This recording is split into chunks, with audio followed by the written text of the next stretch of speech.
ሄሎ ጓደኛዬ ዳግም እየመጣ ነው፣ እሺ ተዘጋጅ ትለዋለች። ዳግም ደግሞ ከኋላዋ ደርሷል ማለት ነው። እንዴት ነሽ ማሬ ብሎ ሰላም ይላታል ማለት ነው። ሰላም ይባባላሉ። በቃ በጣም ዘንጣል። እውነቴን ነው፣ በጣም ነው ያማረብህ። እንደዚህ ስታይክ ልታስታውሰክ ትችላለች። እውነትሽን ነው፣ በጣም አምሮብኛል። እውነቴን ነው፣ በጣም አምሮብካል። አትሽክረም ደግሞ እያለች ነበረ ማለት ነው ወሽመጤ። እሺ በቃ እንሂድ። እኔ ለማግኘት በጣም ጓግቻለሁ። ግን እውነት ይመስልሻል? እውነት ነው የምናገኛት? ግን እውነቴን ነው ታገኛታለህ። እኔ እርግጠኛ ነኝ ያቺ ሴት እሷ ናት ተብልሃል ትለዋለች። በጣም ደስ ብሎኛል ፈጣሪ ሆይ ደስ ብሎኛል። ግን በጣም ባለውለታዬ ነሽ ይላለሁ። በሌላ መንገድ ደግሞ ይኸውልህ ጓደኛዬ በጣም ነጭናጫ እየሆንክ ነው። ቆይ ምን እየተፈጠረ ነው? በቃ ተወኝ እስቲ። ለምንድን ነው የማትተወኝ? ፊትህን እኮ ዘፍዝፋል። እኔ ፊት እንት ተቀምጣል እንዴ? እኔ የራሴን ፊት ራሴ አይደል እንዴ ማውቀው? ለምንድን ነው የማያገባ ነገር የምታወሩት? ጓደኛዬ እንደ ድሮ አይደለክም። በጣም ብዙ ነገሮችን ተቀይረሃል።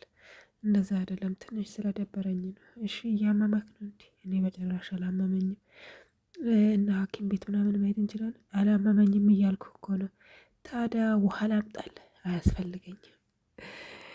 እውነቴ ነው። ክራ በጣም ደብሮ ካልመሰለኝ ይለዋል። እና ክራ ደግሞ በጣም ነጭ እያለ ነው። እንደውም አሁን ፍቅር ጋር ሄጄ ሁሉንም ነገር እናዘዛለሁ። እንደመወዳት እንደማፈቅራት እናገራለሁ። ተቀበለች ካልተቀበለች የራሱ ጉዳይ።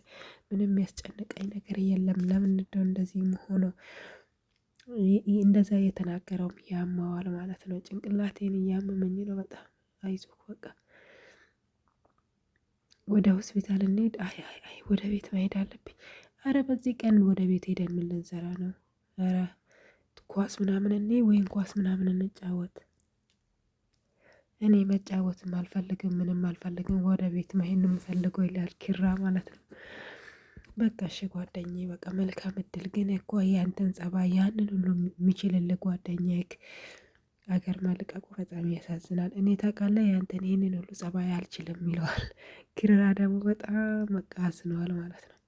ግን ጓደኛዬ ምን ትላለህ? እናገራለሁ ይላል። በሌላ በኩል ወሽመጤ ዳግምን ይዛ እንግዲህ ወደ ጓደኛዋ ቤት እየሄደች ነው ማለት ነው። በመጨረሻም ዳግምና ጓደኛዋ ደረሱ። ወይኔ እንኳን በሰላም መጣችሁ፣ ግቡ፣ ምን ላስመረጣችሁ ትላለች። አይ እቃ ፈልገን አይደለም የመጣ ነው፣ አንቺን ፈልገን ነው። እሺ ይቻላል፣ ለምንድን ነው የፈለጋችሁ? ቁጭ በሉ ትላለች። አንተን የሆነ ሆቴል ተዋውቀናል ልበልህ? አዎ ተዋውቀናል። ታች ሰፈር ቤተሰብ ልጠይቅ መጣሽ፣ እዛ ጋር ተገናኝተን ሰላም ብዬሽ ነበር ይላታል። አዎ ዳግም ብላኝ ነበር። አዎ ዳግምና ቁጭ በሉ ብላ ወንበር ትሰጣቸዋለች። ወንበር ከሰጠችው በኋላ ተቀምጠው ማውራት ይጀምራሉ። እሺ ተናገሩ፣ ቶሎ በሉ፣ እኔ ስራ ቦታ ሌላ ስራ አለኝ፣ እዛም ስለመሄድ ተናገሩ ትላለች። በቃ ዳግም ንገራታ የመጣ ነው ነገር። ይኸውልሽ በልጅነት አንድ ጓደኛዬ ነበረች። ያችን ጓደኛ በጣም በብዙ ጊዜ ፈልጌያታለሁ። ያቺ ጓደኛዬ አንቺ ልትሆኚ ትችያለሽ ስባል ነው ወደዚህ የመጣሁት። ምን? እኔ ራሴ እንደዚህ አይነት ጓደኛ ነበረኝ፣ ግን ትናንሽ ነገር ነው ማስታወሰው። አሁን ላይ ብዙም አላስታውስም። ከዛ የትምህርት ቦታ ይነጋገራሉ። ከዛም ደግሞ ያደጉበት ስፍራ ምናምን ሲያወሩት ተመሳሳይ ታሪክ እንዳላቸው አይነት ነገር ተማመኑና ወሽመጤ ያቀናበረችው ቅንብር በሙሉ ይሳካላታል ማለት ነው። ወሽመጤ እንግዲህ ልትፈነዳ እየሆነች ነው። ደስ ብሏታል። ዳግምና ጓደኛዋ ሲተቃቀፉ በቅናት እያበደች ነው። ምክንያቱም እሷ ዳግምን ታፈቅረዋለች ማለት ነው። በቃ ንዴት እንበለው ቅናት እንበለው ምን እንበለው፣ በቃ ጓደኛዋን እዚህ ሁሉ ጣጣ ውስጥ ያስገባችው እሷ ናት። በዛ ላይ በቅናት ልታብድ ነው። ዳግም እጁን ትነካዋለች ማለት ነው። ከዛ በእጇ ምልክት ስታሳይ ተቀመጠ።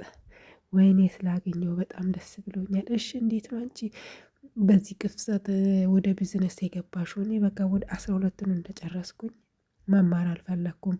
በኦንላይን ላይ ስራ ጀመርኩ። ቤተሰቦች ያገዙኝ። ከዛ ወደ ስራ ገባሁ። በቃ ሌላ ቀንም በሰፊው ታወራላችሁ።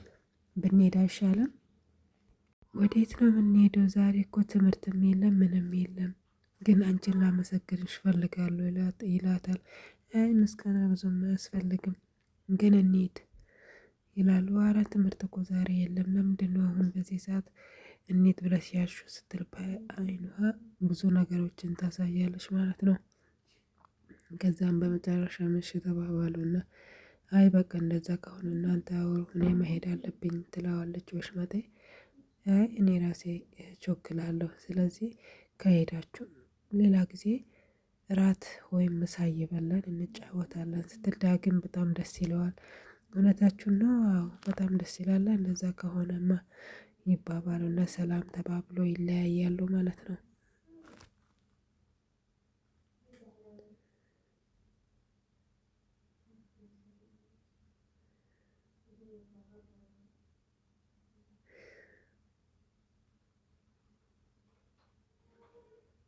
ከዛ በኋላ ዳግም እንግዲህ ብዙ ጥያቄዎችን እያጠየቀ እያፋጠጣት ነበረ ፍቅርን። እሷም የቻለችውን መጠን በቅንብር የተዘጋጁትን ነገሮችን እያስረዳች ነበር ማለት ነው። በመጨረሻም ወሽመጤ ነገሮችን ታበላሻለች። ቶሎ በል እንውጣ እንጂ እንውጣ ምናምን ትለዋለች። ጓደኛም ዛሬ እኮ ክላስ የለም ተረጋጊ ቢላትም ጊዜ ልሰጥ አልቻለችም። በቃ ስልክ ቁጥር ስጭኝና እንገናኛለን ተባባሉ። ስልክ ቁጥር ተቀያየሩ፣ ተለያዩ ሶስቱም ማለት ነው። ወይኔ ጓደኛዬ ተበላሽ፣ በቃ ግን ልጁን እኔ ራሴ ሳልወደው አልቀርም እያለች ነው። አስቡት፣ ሌላ ጣጣ ሊፈጠር ነው።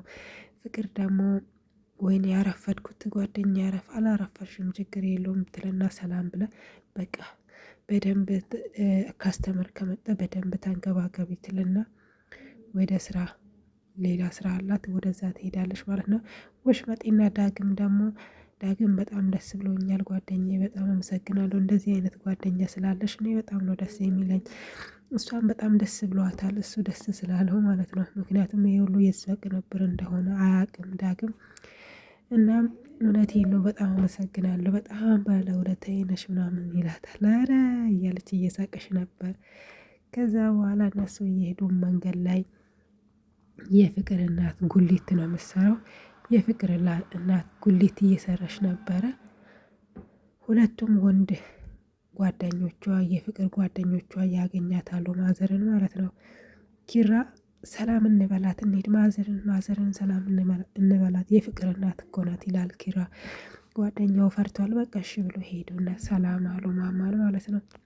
እንዴ ሰሞኑ ጠፋችሁ ምንድን ነው ብሎናችሁ ነው? አረ በጣም ደህና ነን፣ ትምህርት ምናምን ጥናት ምናምን ላይ አርፍደን ነው። እንደዛ ከሆነ ሶስተኛ ጓደኛቸው የት ሄዶ ነው? ወደ ውጭ ሀገር ሄደ። ለምን? ትምህርት አግኝቶ። ወይኔ በጣም ደስ ይስል። ለእናንተም ይቅናቸው እንደዚህ ደድን እንደዛ ነው ብሎ ለማዘር ያስረዳሉ። ማዘርም ደስ አላቸው። ጓደኞቿ ውጭ ሀገር ሄዶ ለትምህርት ጉዳይ ስላው እና ፍቅር ወዴት ናት? ፍቅር ስራ አላት። ከትምህርት ቤት እንደመጣች ወደ አሁኑ ነው ስራ የምትሄደው ስትል ወይኔ እንደዛ ነው እንዴ? እና እንደዛ ከሆነ ለምን እኛ ስራ እንደገባች እኮ አላወቅንም ምናምን። ኪራ ተናዷል፣ በጣም ተበሳጭቷል ማለት ነው። ጓደኛው ለፍቅር ስራ አገኘች ምናምን ብሎ ማዘርን ሲያዋራት እና ኪራ በጣም ተናዶ ስለነበረ በቃ ማዘር በርቺ፣ በዚህ እያለፈን ሰላም ልንልሽ ነው እና በቃ ቻው ብሎ ኪራ በጣም ስለተናደደ ይነሳል ማለት ነው። ጓደኛውን ተሰነባበቱና ተነስቶ ሄዱ ማለት ነው። አንተ ጭራሽ ዳሩኝ፣ ፍቅርን ዳሩኝ የምትለው ቃላት ብቻ እኮ ነው የቀረው። ስንት ነገር ነው የቀባጠርከው። ካሮት ትበላለህ ምናምን። እንዴት ነው የሚያደርግ? እኔን እኮ ፍቅር ከሶስታችሁ መሀል እኔን ልትወደኝ የምችለው ቁመኔ፣ መልኬ፣ ሁሉ ነገር ሴቶችን የሚያማልል ውበትና ቁመና አለኝ ይላል ኪራ ማለት ነው። ኧረ እባክህ እንደዛ ነው እንዴ? ሴቶች እኮ በነገራችን ላይ በቁመናና በመልኩ እኮ አይታለሉም ይላል እና ጓደኛው። እና በምንድን ነው የሚታለሉት? ገንዘብና ብር እኮ በኋላ ላይ ነው የሚያዩት፣ መጀመሪያ የሚያዩት እኮ ቁመና ነው ይላል። ጓደኛውን በጣም እየሳቀ ነው። ሲጀመር እኮ ፍቅር አንተ የፍቅር ጥያቄ ብታቀርብ ራሱ ኪራ አትቀበልም ምናምን ይሉና ጭራሽ ኪራን በጣም ያበሳጨዋል ማለት ነው። ተናዶ በጣም ተናዶ ጥሎ ይሄዳል ማለት ነው። ፍቅር በሌላ መንገድ የሆነ ነገር እያየች ነበረ እና ያቺ ደግሞ ወሽበጤ ቀስ እያለች ትመጣና ፍቅር እንዴት ነሽ? ደህና ነሽ? እኔና አንቺ ጓደኛ ብንሆን ምን ይመስልሻል? እኔ እኮ ከዚህ በፊትም ብዙ ነግሬሻለሁ። እኔና አንቺ ጓደኛ መሆን አንችልም ትለዋለች ፍቅር ማለት ነው። ወሽመጤ ለምን? እኔ እኮ ብዙ ነገሮችን ይቅርታ አድርጌልሻለሁ አይደል እንዴ? ይቅርታ ተባብለን ጓደኛሞች እንሆን። ኧረ እባክሽ እንደዛ ነው የምታስቢ? እኔ ጓደኛ አልፈልግም ትላለች። እኔ እኮ የክፍለ ሀገር ልጅ ነኝ የአዲስ አበባ ልጅ አይደለሁም ትላለች። ፍቅር ደግሞ ድንግጥ ትልና ምን ማለት ነው? እውነቴን ነው፣ እኔ የክፍለ ሀገር ልጅ ነኝ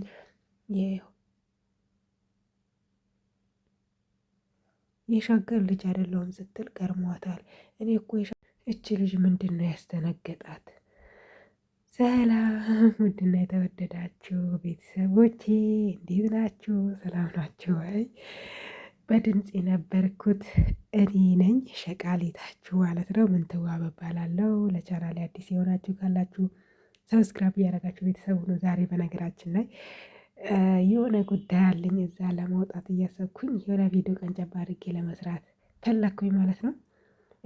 የሆነ ዝግጅት ነበረ ከባህል ጋር ከብሔር ጋር የተያያዘ ነገር ነው እና እንግዲህ እንደምታዩት ሽቅርቅር ብዬ ተነስቼ ያለው ታስኪ እስከሚመጣ እየጠበቅኩኝ ነው እና እንዲህ ለብሼ የባህል ልብስ ነው የሚባለው የሆነ ነገር አሰብኩኝ እዚህ ጋር እያወራሁ ማለት ነው። ለሁለቱም ቅንድቤ መሀል ላይ ይሄ ጉራጌዎች ናቸው ምን እንደሆነ የሚቀቡት የለም እሱን እንዲቀባ አሰብኩት እና እንደዚሁም ደግሞ የፀጉሬን ጫፍ ቀለም ለማስቀባት አሰብኩኝ። እንደዚህም አፍንጫዬን ልበስ አሰብኩት እና ወይኔ ጉዴ ብዬ የሆነች ጓደኛዬን ሳናግራትማ እናቴን ልታብጂ ነው ያለች። ከዛ ቀረ ማለት ነው። ለማንኛውም ውድ ተመልካቾቻችን ለቻናላችን አዲስ የሆናችሁ ቤተሰብ እያደረጋችሁ እንደምታበረታቱኝ እፈልጋለሁ ማለት ነው። ያው መዳም ቤት ሆኜ እየሰራሁኝ ይሄንን ነገር ደግሞ በጎን ይዤ ብሰራ ይጠቅመኛል ማለት ነው። ስለዚህ ያው አረብ ሀገር ስራ ይበቃኛል ብዬ ማለት ነው እና ዛሬ ልታረቆ እያልኩኝ ነው ማለት ነው። ለምን መሰላችሁ? የተደወለ ታስኪ ያልመጣም እስካሁን ማለት ነው እና ጓደኛዬ ደግሞ አናቴ ላይ ቆማለች። ምንድን ነው ሴቶች በቃ እንደ እኔንም ጭምር ያለውን ነገር ተዘጋጅተን ቶሎ ብለን ከቤት አንወጣም ለምን እያለች፣ እኔ ግን ከተዘጋጀው በጣም ቆይቻለሁ ታስኪ ነው አልመጣ ያለኝ ማለት ነው። እና በቃ በስልክ እያበሳጨችኝና እያሳበደችኝ ነበር። በነገራችን ላይ ይሄንን ሽፎን እሷ ልካልኝ ነበረ። ይህንን ሽፎን ተመሳሳይ ለብሰሽ ነይ ብላኝ ማለት ነው። እኔ ደግሞ በቃ የባህል ልብስ በቃ ልልበስ ብዬ ለበስኩኝ ማለት ነው። አንድ ቀን ደግሞ ይሄ የዚህ ሽፎን ልብስ ለብሼ ያሳያችኋለሁ። ሲያምር እንደ ስጦታ መልክ ነበር የላከችልኝ። ተመሳሳይ እንልበስ ብላኝ እኔ ደግሞ እምቢ ብዬ የቤድ ለበስኩኝ ማለት ነው። እና ታስኪ እስከሚመጣም በቃ ጭራሽ አበድኩኝ በሉት ማለት ነው። ማበድ ነው የቀረኝ ማለት ነው። ምክንያቱም እዚች አፍንጫዬ ላይ ነው የደረሰው። በጣም ነው የቆየው። እኔ ከደወልኩት ከ30 ደቂቃ በኋላ ነበር የመጣው። እንግዲህ አፍንጫዬን ላሰራ ነው። ምን ትሉኛላችሁ? አፍንጫዬ ጎራዳ ነው። ፈጣሪ ሌላ ነገር በሙሉ ሰጠኝ፣ ግን አፍንጫዬን ጎረደው። ለምንድን ነው ግን? አሁን እኔ ብቆም ቁመቴ 1.60 ነኝ ማለት ነው። በቃ ሌላ ውበት በሙሉ አለኝ። ሸንቃጣ ነኝ በጣም 8 ቁጥር ነኝ። በዛ ላይ ፈጣሪ ምን ቢያደርግ ጥሩ ነው? አፍንጫ ወሰደ። ወዴት ወሰደ? ለማን ነው የሰጠው? ንገሩኝ። አሁን ለአፍንጫዬ ምን ልሆን? ጆሮዬን ልበሳ? አፍንጫዬን ልበሳ? እሱ ይቅርና አፍንጫሽን አሰሪ በሉ ማለት ነው። እውነቴን እኮ ነው። አፍንጫዬ እቺ ብቻ ጉንፋን የምታወጣ ፓርት ብቻ ነው ያለችው። ግን ምን ይባላል ይሄ? አሁን ይሄ ምን ይባላል? ፈጣሪው ትዕግስቱን ስጠኝ። ይሄ እንግዲህ የፈረስ ጭራ እንዳይመስላችሁ የራሴ ጭራ ነው ማለት ነው። ግን ፊት ለፊት ላይ ለምን እንደሆነ ጸጉር እያያችሁ እየተበላ ነው። ኢየሱስ ስም ሌሽ እንደሆነ አላውቅም። በጣም እየተበጣጠሰ ነው። እስቲ መላ ፈልጉልኝ። መላ መላ መላ የሚባል ነገር አለ አይደለ? ፈላልጉልኝ መላ ማለት ነው። ለማንኛውም ውድ ተመልካቾቻችን በቀጣይ ቪዲዮ እንገናኛለን። ቻው ቻው፣ መሰላም